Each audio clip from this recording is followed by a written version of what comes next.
आप देख रहे हैं फतेहपुर हलचल न्यूज़ चैनल। मैं हूं रमेश मोहन शुक्ला। मुझे विश्वास है अब तक का आपका दिन शुभ रहा होगा। आप स्वस्थ होंगे, सानंद होंगे और प्रसन्न होंगे। साथियों, आज की इस वीडियो में फतेहपुर की महत्वपूर्ण घटनाओं के बारे में। ये तो जनपद का बच्चा बच्चा जानता है कि ज़िले की हर ग्राम पंचायत में सरकारी धन की खुली लूट हो रही है और उस खुली लूट में ग्राम पंचायत विकास अधिकारी और प्रधान के साथ साथ विकासखंड स्तर के सभी अधिकारी उसमें लिप्त रहते हैं। लेकिन अभी तक ये केवल आरोप थे। आरोप लगते रहे।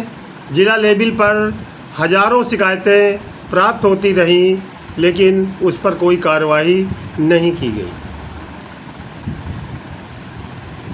आज एक महत्वपूर्ण खबर है कि कल से ग्राम विकास विभाग के जॉइंट डायरेक्टर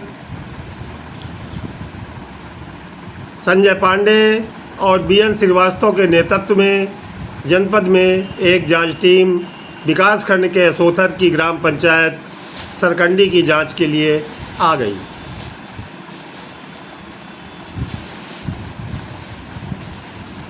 संयुक्त निदेशक द्वारा जिले के ग्राम विकास के मुख्य विकास अधिकारी से संपर्क साधा गया और उन्होंने 16 टीमों का गठन कर दिया, जिसमें 13 विकासखंड के खंड विकास अधिकारी, अतिरिक्त कार्यक्रम अधिकारी, ग्राम पंचायत अधिकारी और तकनीकी सहायक भी उनके साथ संबद्ध किए गए। कल से ये 16 टीमें जनपद के विकासखंड असोथर की ग्राम पंचायत सरकंडी, जो इस जनपद की गढ़ा ललौली के बाद तीसरी सबसे बड़ी ग्राम पंचायत है और उसमें 300 से अधिक मजरे हैं, उनके एक एक मजरों में जांच करने के लिए पहुंच रही। कल की चली 7 घंटे की जांच में जांच टीमों ने लगभग 1500 आवासों का, जो प्रधानमंत्री आवास योजना के अंतर्गत आवंटित किए गए थे या मुख्यमंत्री योजना के अंतर्गत आवंटित किए गए थे, उनकी जांच की। आवासों के लाभार्थियों से साक्षात्कार लिया और उसके बाद उन्होंने पाया कि उनमें से अधिकांश आवास अभी तक अधूरे पड़े हैं। यह जांच विगत 8 वर्षों में आवंटित आवासों और मनरेगा के कार्यों की हो रही। इसके साथ ही ग्राम निधि 14वां वित्त आयोग और 15वें वित्त आयोग में जो ग्राम पंचायतों को धन आवंटन हुआ है, उससे कराए गए कार्यों की भी जांच होगी।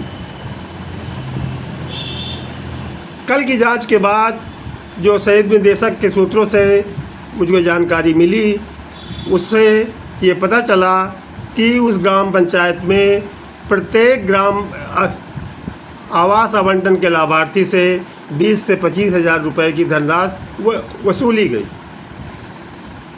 जो कुल धनराशि 5 करोड़ रुपए से अधिक की हो जाती है। इसी तरह मनरेगा मजदूरों की मजदूरी के धनराशि के बारे में जो जांच टीमों को तथ्य प्रकाश में आए, उसमें ये स्पष्ट हुआ कि मनरेगा मजदूरों की मजदूरी का पैसा मजदूरों के खातों में न जा कर के अपने परिचितों और निकट संबंधियों के खातों में हस्तांतरित करवा दिया गया। कल अकेले एक दिन की जांच के बाद उस ग्राम पंचायत में करोड़ों रुपए की धनराशि के घपले की जानकारी प्राप्त हुई। जांच आज भी चल रही है और संभवतः आज शाम तक ये जांच पूरी हो जाएगी। साथियों, ग्राम पंचायत सरकंडी की जांच एक झांकी है। पूरे जनपद की तस्वीर तो अभी आनी बाकी है। जो फतेहपुर हलचल न्यूज़ चैनल को सूचना प्राप्त हुई है, अभी जनपद की 4-5 और बड़ी ग्राम पंचायतें जांचों में लगी हुई हैं और सरकंडी के बाद अब उन ग्राम पंचायतों का नंबर आने वाला है। प्रश्न ये उठता है कि जनता द्वारा टैक्स के रूप में दिए जाने वाला धन जो सरकारी खजाने में जमा होता है और वही पैसा इन ग्राम पंचायतों या अन्य विभागों को विकास कार्यों के लिए आवंटित किया जाता है। तो जनता और शासन के धन की ये खुली लूट किए जाने की छूट कैसे अब तक मिली हुई, जबकि उस लूट को रोकने के लिए शासन द्वारा विकास खंड स्तर से लेकर जनपद स्तर तक मोटी रकम तनख्वाह के रूप में पाने वाले अधिकारियों की नियुक्ति की गई। चाहे वो विकास खंड स्तर पर खंड विकास अधिकारी हों, सहायक विकास अधिकारी हों या जनपद स्तर पर PDDRDA हों, उपायुक्त मनरेगा हों, जिला विकास अधिकारी हों, जिला पंचायत राज अधिकारी हों या स्वयं विकास परिवार के मुखिया मुख्य विकास अधिकारी, जिनको यह लूट रोकने की जिम्मेदारी दी गई थी, उन्होंने इस लूट को रोकने के लिए 8 सालों में कोई प्रयास क्यों नहीं किए।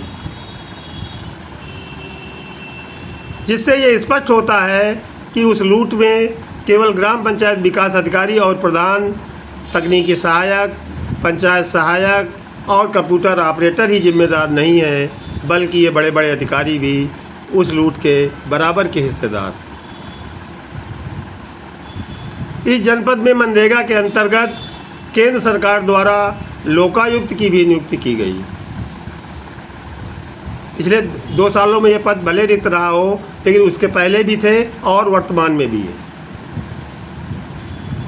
मेरी अपनी जानकारी है कि लोकायुक्त द्वारा शिकायतों की कई गांव पंचायतों में की गई जांच, कई मुद्दों की गई जांच में करोड़ों रुपए की धनराशि का घपला उजागर हुआ था और उन्होंने अपनी रिपोर्ट जनपदीय अधिकारियों को सौंपी भी थी। लेकिन उन करोड़ों रुपए के घपले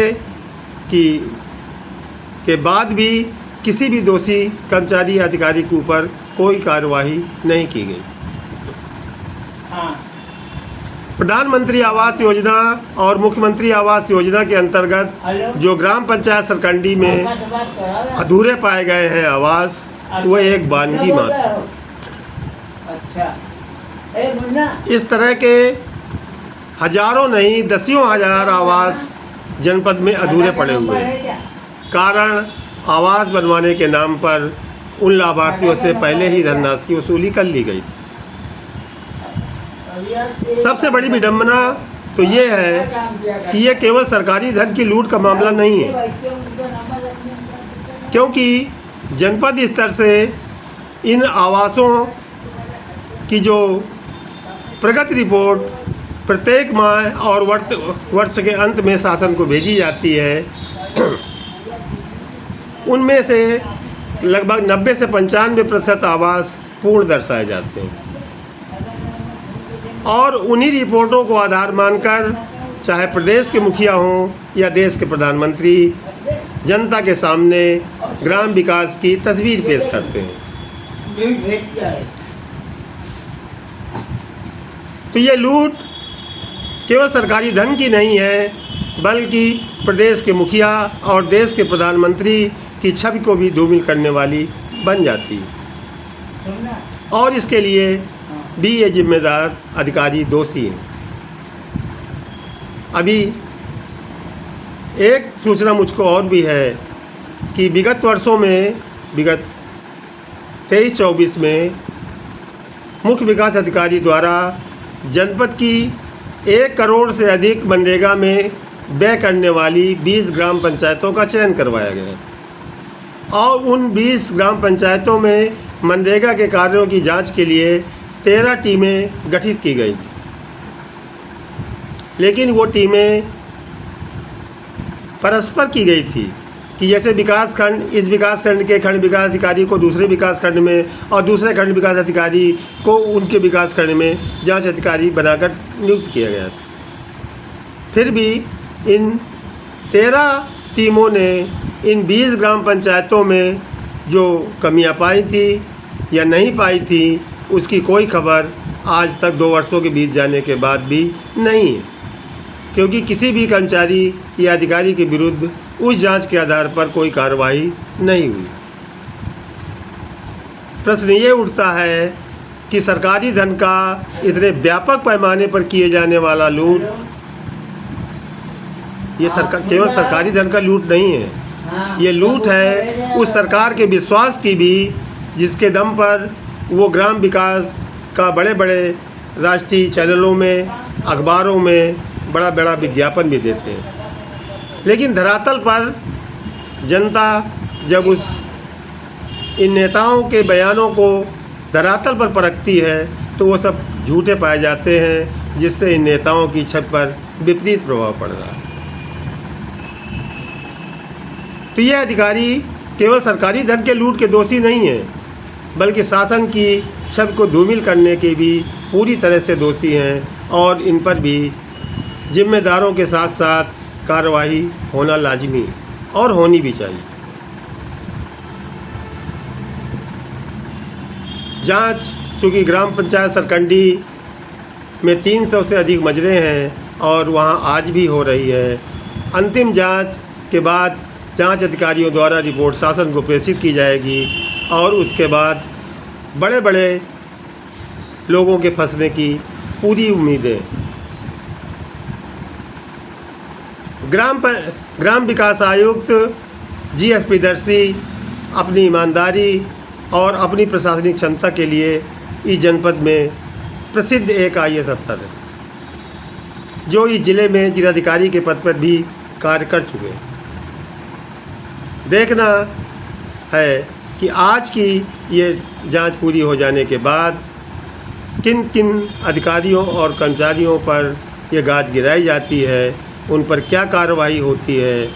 इस पर पूरे जनपद की निगाहें टिकी हुई हैं, हमारी भी निगाहें टिकी हुई हैं, हम बराबर फॉलो कर रहे हैं।